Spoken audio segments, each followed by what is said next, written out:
Assalamualaikum warahmatullahi wabarakatuh. Perkenalkan, nama saya Laude Muhammad Zainal bin Hasim dari program studi jurnalistik dengan NIM C1D3 22042.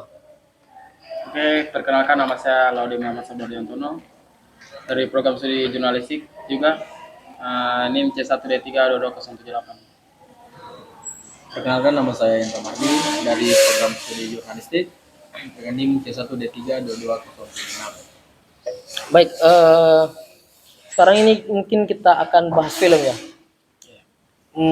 Dan mungkin kita bisa ambil dari film-film sebelumnya karena mungkin juga kita sudah nonton ya. Kita bertiga sudah nonton. Mungkin Marlina si Pembunuh sudah nonton semua ya? Ya sudah nonton. Kira-kira menurutnya kalian bagaimana itu? Marlina si Pembunuh mulai dari Rudy dulu. Kalau menurut saya itu kita bisa tarik kesimpulan dari situ, film Marlina ini kita seperti bagaimana kita tidak bisa anggap perempuan itu lemah padahal. Karena perempuan itu kalian nonton di semua toh? Nonton pas Kalian dia nonton di semua? membunuh itu tuh, Iya. dia potong kepalanya. Satu orang perempuan bisa dia bunuh berapa? 7 atau 6? Sekitar itulah. Dua digere, sisanya diracuni. Itu kita tidak bisa main dengan perempuan. Betul. Sebenarnya semua orang sih begitu sebenarnya. Tidak boleh kita remehkan gitu. Mungkin dari Indra ada sedikit Yang menarik dia. ya yang menarik mungkin atau apa. Yang dilihat dari situ kayak, bagus, yang menarik ya begitu. Kalau yang menarik menurut saya di film Marlina itu kayak pengambilan gambarnya lah. Pengambilan gambar. Karena itu sinematografinya pas pengambilan pemandangan di mana? Lokasinya Sumba. Ya di Sumba. Bukan itu kayak udah syuting secara luas gitu. Oh, pengambilan gambarnya luas. Iya, Itu kan agak susah. dia white itu annya. Jenisnya white. Oh my God. White angle gitu. Jadi kemarin juga saya dapat fakta bahwa ternyata film Marlina itu tidak semua di Sumba. Iya katanya. Tuh, Saya juga dapat. Sempat dengar juga. kemarin ada juga dosen kita bilang bukan hanya di Sumba, ternyata ada beberapa take video yang seperti di dapurnya itu mungkin pas daracun itu. Iya, itu yang diperlihatkan di Sumba itu cuma suasana di luar. Yang pas white-nya itu. Iya. Kalau di dalam rumah kebanyakan katanya Di Jakarta. Di Jakarta. Dalam studio dia gitu kayak dalam ruangan saya ada syuting itu. itu makanya pas sadar itu kayak ternyata tuh saya kira semua di Iya, di yang Sumba, itu, langsung di sekali Sumba. di Sumba. Karena kan gimana dia itu teratur sekali memang dan kayak gimana dari awal itu dia masuk mulai hening itu kita dapat feelnya sekali itu memang nih Sutradaranya bagus sekali. bagus mengatur. Siapa sih sutradaranya nih? Ini itu saya tidak sutradaranya saya baca. bukan dari Riza. Bukan. Saya tidak tahu kalau sutradaranya, hanya kalau ide dari film ini dari Gary Nugroho. Gary Nugroho itu dia mengambil cerita ini dari kisah nyata. Dari kisah nyata. Itu kisahnya di Sumba dulu pada tahun 1986 dengan 2004 di pasar itu ada terjadi pembunuhan Di pasar. Iya, dan si pembunuhnya ini dia bawa kepalanya itu yang dia bunuh di kantor polisi. Yang membunuh itu perempuan juga atau laki-laki? Perempuan juga. Tapi sama persis enggak atau mungkin dia ubah sedikit alur ceritanya? Yaitu kayak dia ubah sedikit. Kan ini kan di pasar toh. Iya. Yang kejadian aslinya. Kalau Marlina di rumahnya. Di rumahnya. Kayak memang diambil dia tenteng kepalanya. Iya. Itu sebenarnya epic sekali tuh pas dia tenteng kepalanya itu. Kayak nyata sekali begitu. Itu juga pas anaknya dia kasih kembali kepalanya. Iya. Ada gue lihat. Itu tuh Itu bagaimana, saya herannya kepala semirip itu dengan kepalanya Iya, hati tuh mungkin dia kepala aslinya. saya tuh dia bikin bagaimana itu badannya sampai semirip itu dan kepalanya juga sampai Mirip. Rambutnya ditenteng. diikatkan bagaimana kaki kayak Itu juga pas dihantui Marlina. Kepalanya kan sudah tidak ada. Iya, kepalanya sudah ada itu yang Itu kayak yang relate dia sekali. yang dia apa itu yang pas dia Apa itu? buang air kecil Oh iya. yang Pak dia minta izin dia pergi di gunung Habis itu tiba-tiba itu mobil Markus. annya itu digiring semua. Digerek semua toh. Iya, gara-gara DT kasih tahu. Itu sebenarnya yang anu sekali. Itu Tapi ada memang- juga horornya sedikit sih. Tapi memang Marlina ini selain dia pemberani, dia juga otaknya berjalan, pintar, cerdik toh. Karena dari dia masak saja dia bisa racuni orang. Nah, dan yang kedua, bagaimana dia lolos ketika dulu diperkosa sama si Markus ini. Bagaimana caranya dia berpikir, oh dia pura-pura mau dulu. Toh, dia pura-pura mau dulu dan disitulah terjadi ambil parangnya tuh. Ambil parangnya di Langsung itu yang pas Langsung hilang dia jatuh kepalanya tak digelinding. itu. Itu juga yang saya paling aneh kan. Yang pas itu kayak ada bola-bola racun itu. Itu tanaman atau apa itu? Oh, itu buah. Itu buah sepenglihatan saya dan mirip di kampung saya kayak kersen. Iya, mirip-mirip garis ya. Mirip kersen. Kan ada beberapa warna juga situ. Dan kayak gimana? Dia kasih masuk itu kayak langsung dia tercampur dan tidak ada aroma baunya mungkin dari. Ayo, enggak ada. Karena mereka rasa kayak makanan biasa aja enak ininya gimana atau Iya. Langsung tercampur di makanannya baru Kayak tidak ada tanda-tanda racun juga. tidak tandanya baru tidak ada. Biasa kan kalau biasa ini yang saya tahu kalau kita campurkan apa-apa di makanan itu minuman racun tuh Iya. itu ada baunya. Pasti ada. Baunya baru rasanya gimana.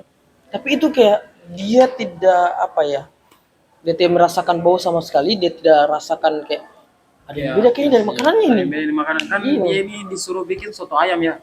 Soto ayam. Disuruh bikin soto ayam. Pastilah orang semua sudah pernah rasa soto ayam. Iya. bagaimana semestinya. Tapi itulah film mungkin toh. Ya, tapi ya mungkin dikasih anto. Dan tapi kan kita kembali lagi di kisah nyatanya. Kisah nyata yang tadi. Kisahnya kita berpikir bagaimana dia buat ini makanan, dia campurkan itu racun. Tidak ada sama sekali ditahu dari kan dia tumbuk dari ampasnya mungkin atau dari baunya. Tidak ada toh. Tidak ada. Kayak gersen paling kalau kita di kampung itu biasa gersen itu ketika gini baru makan, Pak.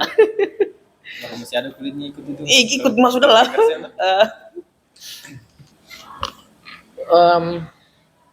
Kemudian ini juga di film ini juga sebenarnya gantung sekali Ayo. ceritanya. Endingnya. Kira-kira itu polisinya dia akan Dia akan tindak lanjut atau tidak toh? Terus habis itu bagaimana nasibnya temannya Marlina yang setelah melahirkan Si Novi. ya? Iya.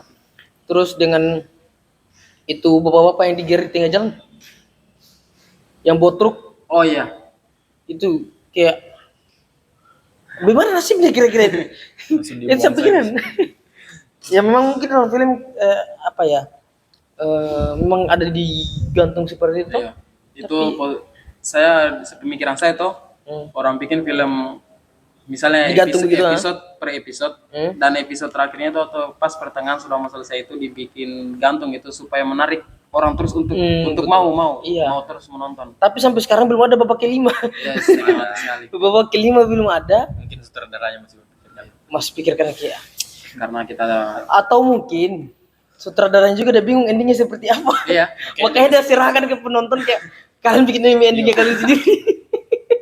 tergantung pemikiran aja. Iya. Jadi kayak setiap orang yang nonton itu kayak pasti ada tafsirnya sendiri kayak enggak pasti Begini endingnya. bikin endingnya nih. Endingnya itu dia akan seperti ini bla bla bla bla bla. Tapi anu juga ya itu Marlina. Itu kan pas dia dirampok itu bukan cuma dia diperkosa atau disuruh masak, dia hewan ternaknya juga diambil tuh. Iya, itu Hewan ternaknya diambil sapi, semua. ayam, kambing. Iya. Dan jadi lecehkan itu di rumahnya dan di dalam rumahnya itu masih ada jasad Mayatnya suaminya yang berbentuk mumi. Yang disimpan itu dikasih duduk di bagian sudut rumah. Saya kira itu patung gitu kan. Saya juga. Awalnya. Karena ini filmnya mulai langsung ada itu orang. Langsung ada di situ. Jadi kita tidak tahu penyebabnya dia mati apa atau bagaimana. Baru ini yang saya bingungkan juga.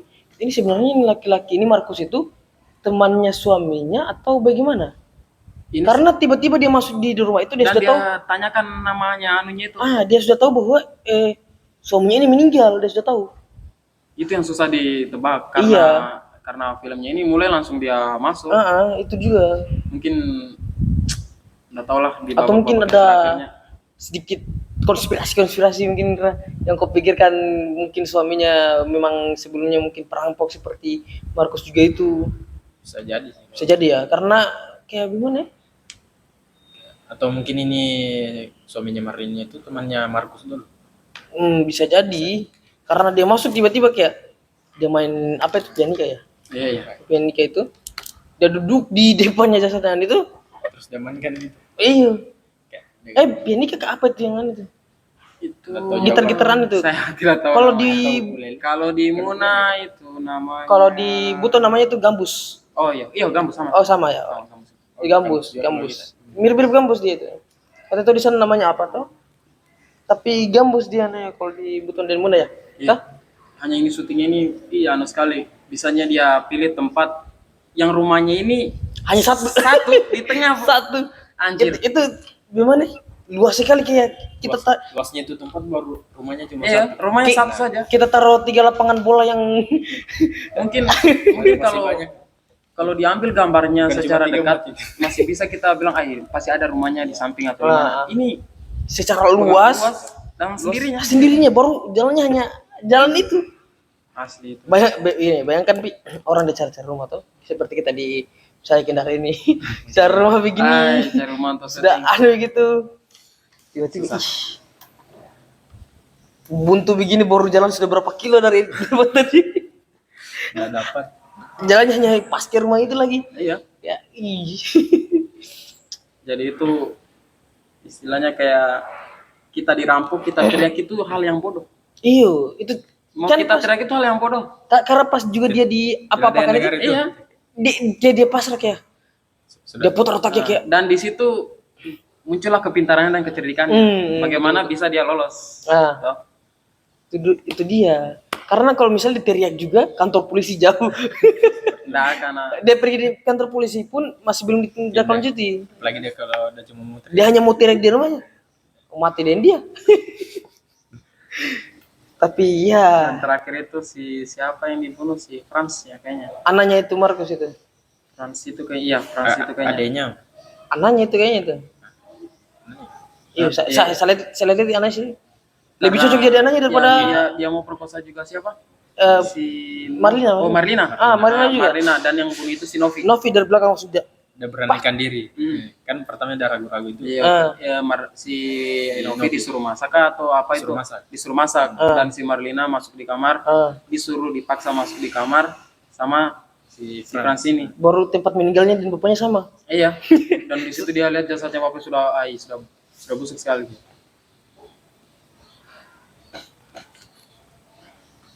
Oke, baik. Mungkin pesan-pesan atau apa atau inspirasinya kita dari ini film. Kata-kata begitu. Iya, kata-kata yang memotivasi kau setelah menonton film ini. Oh, oke.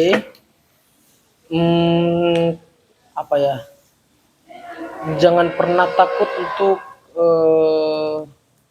berani melawan gitu. Jangan pernah takut untuk melawan. Iya. Jika itu mengancam juga nyawanya kita, pokoknya coba saja dulu. Maka di situ bukan otot saja yang digunakan. Iya, otak juga digunakan. Sekali. Sekian, mungkin itu saja yang bisa kami sampaikan. Wabillahi taufiq wal hidayah. Wassalamualaikum warahmatullahi wabarakatuh.